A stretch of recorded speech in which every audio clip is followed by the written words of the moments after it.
Hey everybody, I'm Rhinociart, and today I'm drawing Fili from the Hobbit Lord of the Rings series, though specifically a depiction of him that was done in the fic We Are Made Wise by Scarlet Jedi. So B and I have fallen headfirst into the Lord of the Rings fandom, specifically because we've had so much time with the whole quarantine thing that we ended up watching all of the extended versions of all the movies, and then dove into AO3 and found all kinds of fun fics. And there's definitely a lot of repetition in what fics are available for this fandom, I think specifically because the canon source work was just so complete. You know how it is, like if you're into a fandom, it tends to be more lively when either the show or the book or whatever it was disappointing in some way, or it left a lot of big gaps to be filled, or things that people could speculate about, things that can be discussed and interpreted different ways, and all that sort of thing. Lord of the Rings doesn't really have that. There's not a whole lot of wiggle room if you want to play with the canon characters in the canon timeline. So TLDR, there's a lot of repetition, and especially a lot of like time travel fics, a lot of people going back in time and saving all kinds of characters from kicking it. Lots of everybody lives AUs.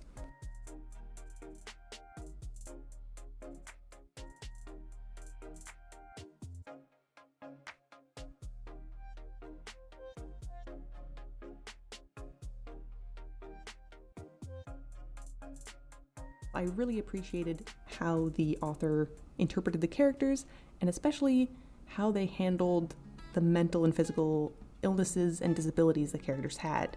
So Fili as a character ended up with a lifelong disability, and it really made me happy to see a character depicted as using a mobility device without it being a shameful thing or like a big drama plot point or something that they was like magically cured of or whatever. In the fic, he's crowned King of Erebor, and they specifically give him the title the Golden King of Silver Fountains. And I love me some metaphor, so I heard this, and I was like, I've got to get some shiny things, and I have to draw this. I have to do it. It's just, I can't not.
Inking can be pretty nerve-wracking, especially if you're not used to doing it. You don't really want to like mess up your good drawing or whatever. There's a bit of a level of acceptance when you start drawing something and you know you're going to ink it. Like, hey, it's going to look a little different than your pencil sketch. And if while you're inking you find your hands are getting shaky or you're making weird lines in weird places, you're goofing up, it's okay. You can always add more black around the area, sort of change the shape slightly to make everything work. You can use a white gel pen or a white marker, I think some people use, to blot out the ink and kind of correct it. There are ways to fix big errors, and honestly, I'm very go with the flow about this sort of thing. If it's turning out a little differently than I intended, then cool, it's gonna turn out a little differently, and I'm gonna end up with something interesting to look at.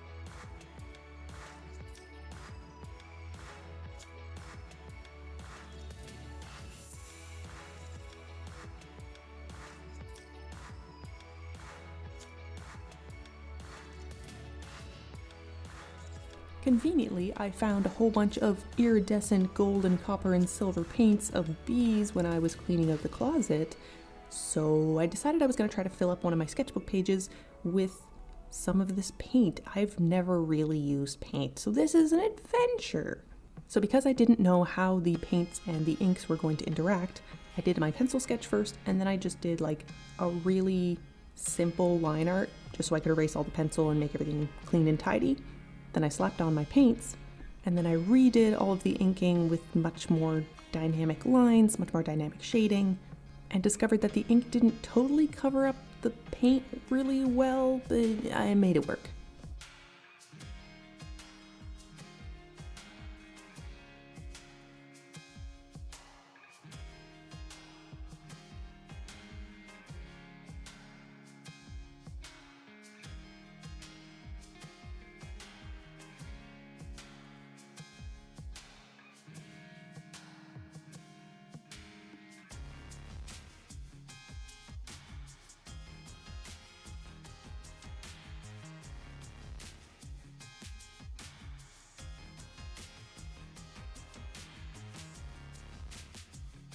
So I've recently started learning how to do more dynamic line art. I never really used to do line art at all. I just did everything in pencil and then scanned the pencil into computers and colored it digitally.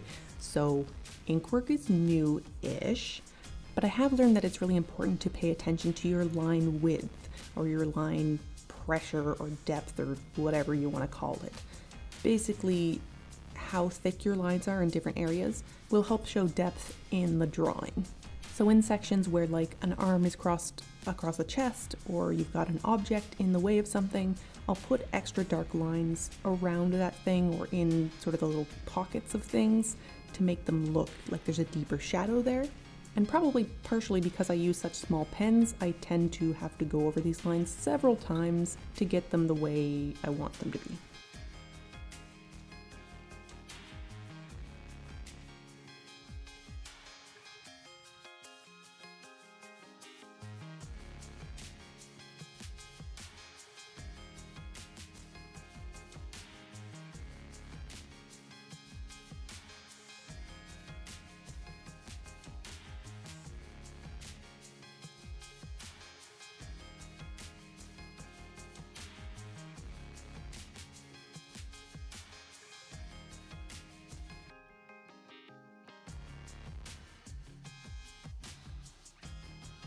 Also, pick out some dynamic, really dark parts that you want to do in all black. You don't have to do this, but I find it makes a drawing very, very eye-catching when you've got like big blobs of pure black shading in there.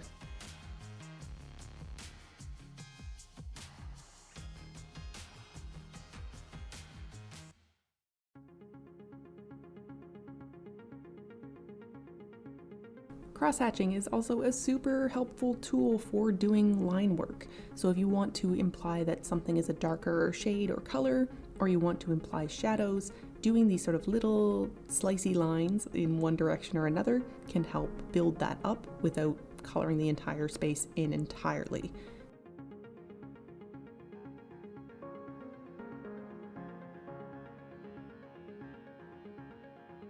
So usually what I'll do is a whole bunch of lines in one direction. If I want it to be slightly darker, I'll go a whole bunch of lines in the opposite direction. And then if you want extra shadow in like along the edge of something or in the corners of things, doing cross-hatching in a third direction or even a fourth direction will help build up the darkness without having to draw like a solid black shadow line. And do make sure when you're shading things or cross-hatching things that are very close to each other that you vary the way the lines are. So if you shaded the whole torso in a diagonal right to left sort of line, then on the next thing maybe shade up and down to begin with, so that you've got some variation there. It makes it easier for your viewers to tell what's what and to see the definition between the different objects in different parts of the picture.